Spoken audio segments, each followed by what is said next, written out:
Hey there kids, welcome back. David from Atomic Candy, and right now we are open by chance, and what I'm opening up with is another MEZCO 1/12 collective review, unboxing and review of Daredevil, the classic variant, which is a PX Previews exclusive. This one is a PX Previews exclusive. There are actually 3 Daredevils from MEZCO. This one is the classic variant, based on the original concept art of Daredevil. The regular variant is all red, which is the common look for Daredevil, to be all in red. And they have one more that's coming out that is based on the television series, and I think that one's on pre-orders right now. So let's go ahead and get it out of the bag. Now I like that they put these in the bags like this, because that way if it's like left on your porch and it starts to rain, because you know the post office loves leaving things on the porch, right? If the box gets soaked, at least this will be dry. And naturally there is a second sleeve, another plastic sleeve. And then, that's right, a cardboard sleeve over the exterior. And there you go. And they should both have the same thing on the back, like you see here. And I'm excited about this one. I am a fan of the MEZCO 1/12 figures. I'm getting more and more into that. And the boxes, the display boxes, have a magnetic seal on the side. Open it up and take a look. Interior artwork. And again, they always put the artwork on the inside instead of on the outside of the box. There's a plastic sheet here, which is actually supposed to be over. It clung to the box, but it's really to cover the cellophane window to keep it from getting scuffed up. And here's the Daredevil inside. Matt Murdock, as I'm sure most of you know.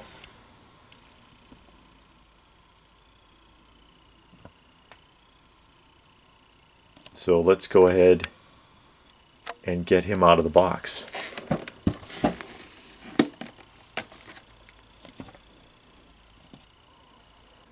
Real simple trick here. People are wondering how I do this without injuring the box at all. Take a tool, a knife will do. Put it into the bottom of the flap. Just give it a turn. And it'll come right out from the inside. No stress marks or cracks. Very easy.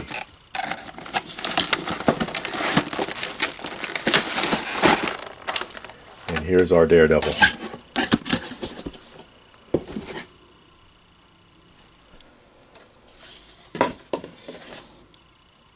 Normally I like to put something in the back.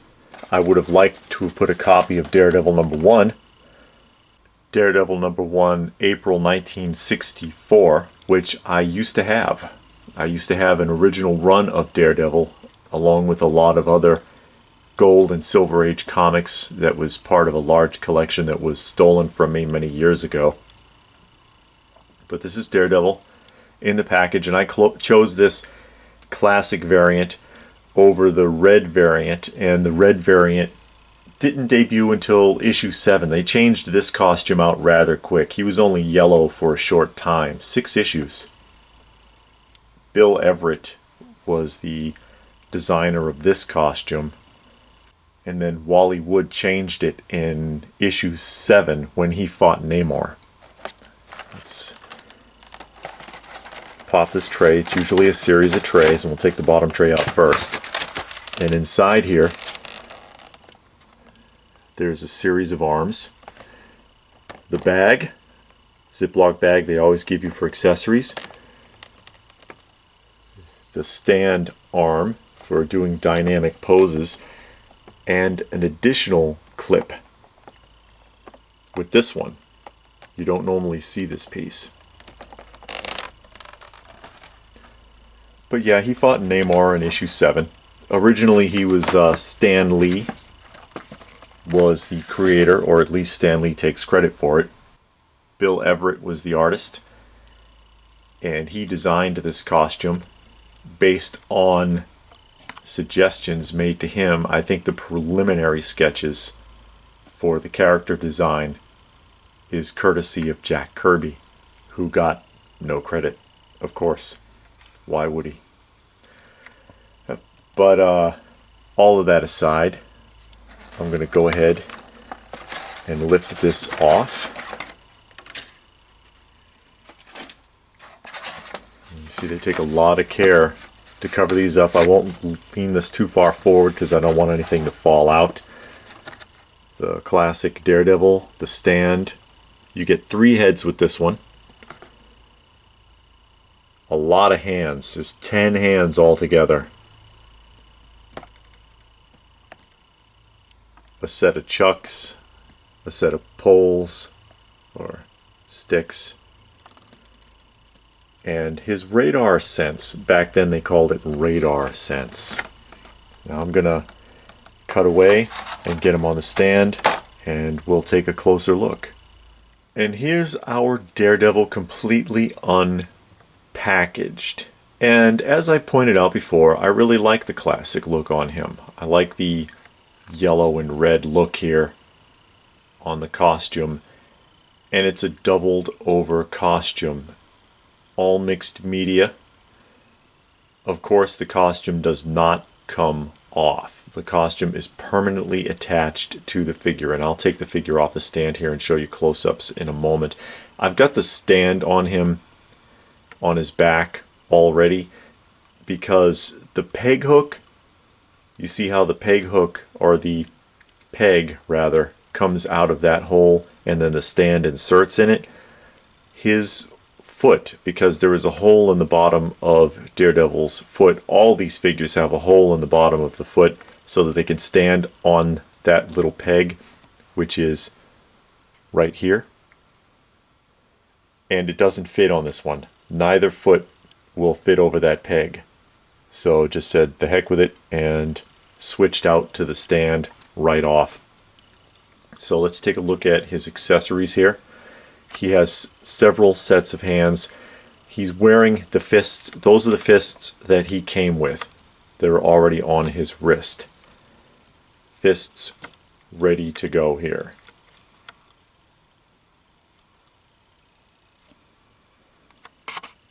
But he has several other hands.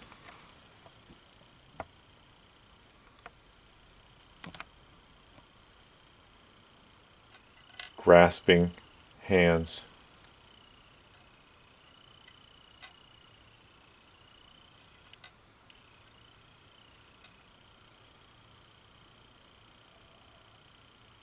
Hands with extended fingers. I guess if you wanted him to be flipping or jumping through the air or parkouring over a wall, those would be the hands for you. Grasping or somewhat clawing hands.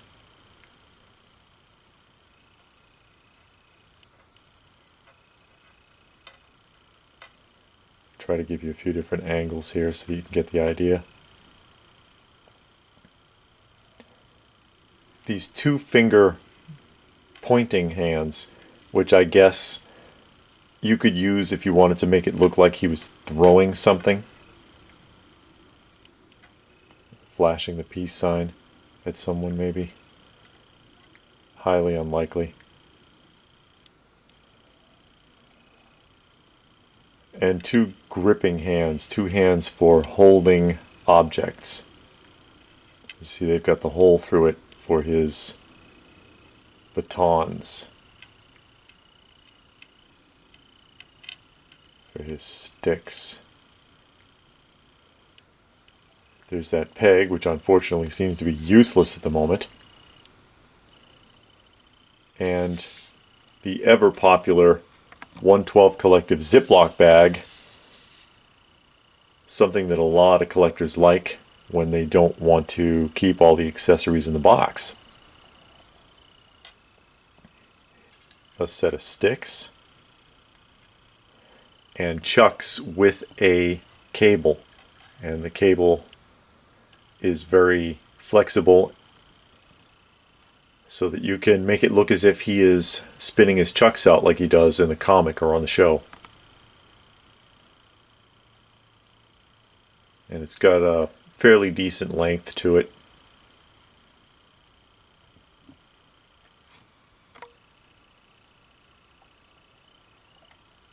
And the heads. Got a Matt Murdock head and a I just got my behind kicked head. So you have one head to disguise him as Matt,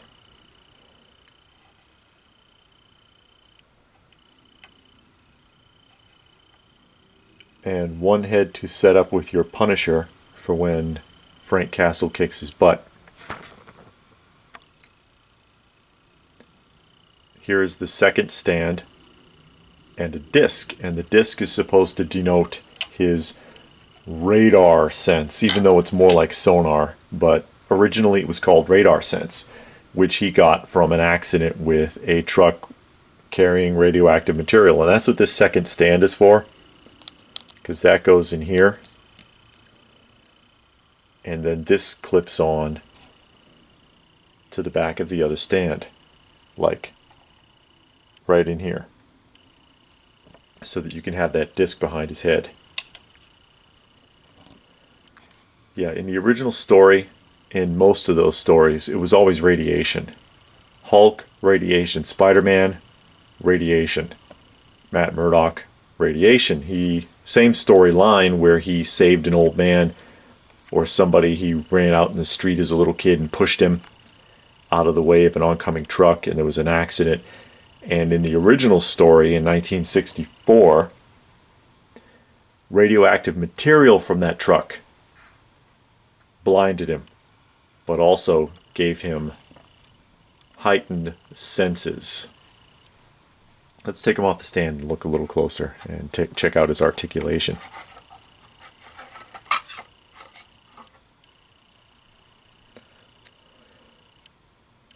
Completely stitched on. This costume does not come off, and it's actually two pieces because he's got his bodysuit on and then he's got like this almost sort of a leotard over the outside. You see how they did it? You can hear it. And that's the suit making that noise because it's like an artificial leather material. Big red D on the chest. The belt, also mixed media. The belt feels like it's plastic. Got some pouches. You can see the stitching in here. And it's well done. I mean, this is not going to come off. You can't undress these. Well, you could, but you'd never get the costume back on. And there's the pouch for the sticks. Let's see how that fits. I'm going to put the sticks in there and see how well those go in.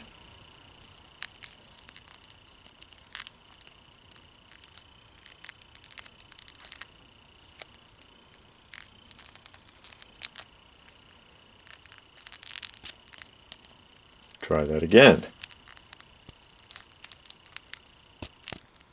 It's a very tight fit. That is a very tight fit. And of course they do not go all the way down. They go down to about right there and stop. But that's a very tight fit. So if you get this one and it doesn't feel right, I wouldn't force it because these sticks are very thin, and that would suck if they broke, especially if they broke inside of the pouch. You wouldn't get them back out. The typical jointing, because you know these have roughly 32 points of articulation. This is very tight because of the outer costume. You can see the material is actually stretching and resisting movement because of the second piece, the leotard piece that's over the outside here.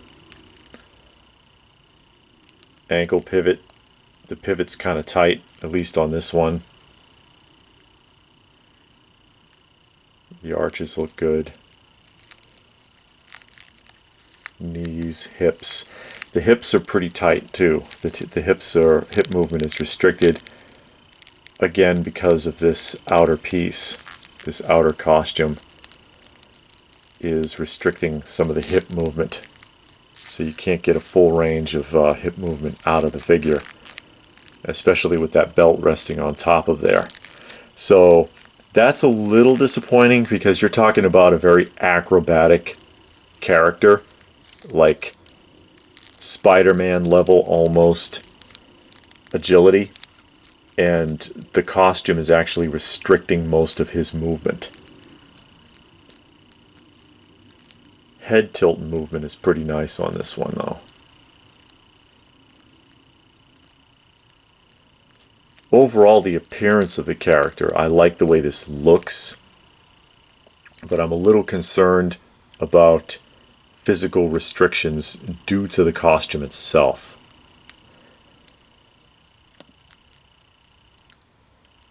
So let's change him around a little bit and see what we can do with him. And we are back with a little bit of an action pose here.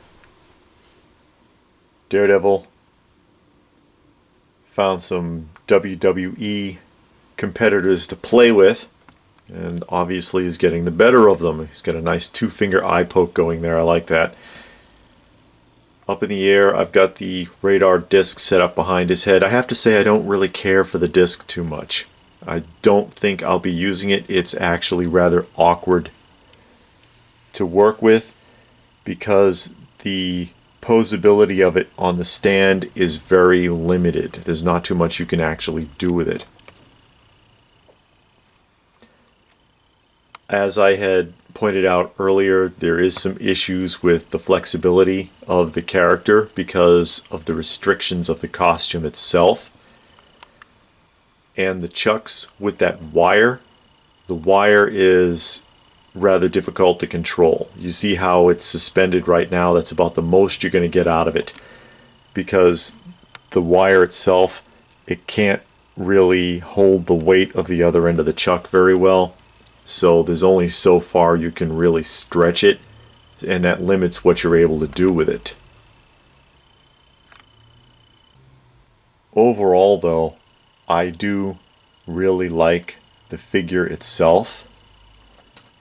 And again, I was more attracted to this classic costume than to its all red counterpart, because as I pointed out, this costume is, or this character is completely redone in a red costume, which is the standard edition. And there is also a new tactical suit version that's up for pre-order that looks like the version from the television show, which I might be interested in getting, because I'd like to get that one and the new Frank Castle or Punisher also from that show that they have the licensing for. I gotta say, I kind of like this head, the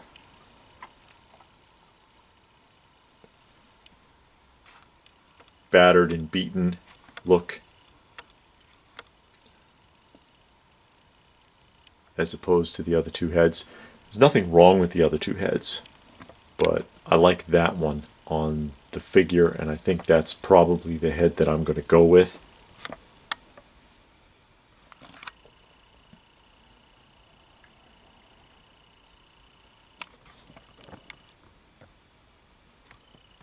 There's the other two.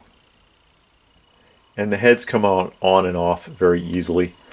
The wrists are another story. Changing out the hands was a little difficult, and same warning I always give with these figures: just be very careful. Don't force it. If it doesn't feel like it's going to fit, don't make it fit, because you could break the wrist joint and then you won't be using that hand at all. So what do you think of Matt Murdock here? Do you like this figure? 1/12 Collective Daredevil Classic variant. I like it. I like this one. I like this one best out of the three that are available. What are your thoughts? Tell me what you think about this figure in the comment section down below. Are you down with 1/12 collected figures? I think they're a great alternative, a great middle of the road. They're much higher quality than most action figures. I mean, even these by comparison, which are not bad figures, the wrestling figures, but they still have a lot of limitations. And you know, these run around the $20 range like Marvel Legends.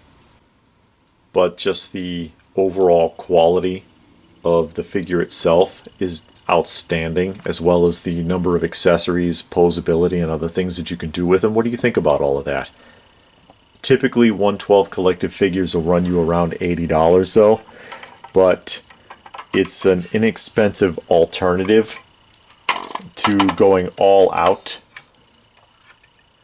with like Hot Toys or 3-0 or something like that, because not everybody can afford $250, $300 for an action figure. But they might be able to do 80. You can see he's a little shorter. He's about an inch shorter than that figure there. See, the 1/12 collective figures typically are about 6.5 inches tall on the average. So what do you think of these? Let me know your thoughts in the comment section down below. Please do give the video a thumbs up if you got anything out of it. I hope that you did. Check out some of our other reviews. I've done other MEZCO 1/12 collective figures. I've done 1/6 scale figures, statue reviews, vintage toy reviews, and so on, as well as other things. We do a lot of different things on this channel, unboxings, toy hunts, you name it. And I hope you will subscribe if you are new. The more of you there are, the more we can do here. So thanks for watching, and I hope to see you again soon.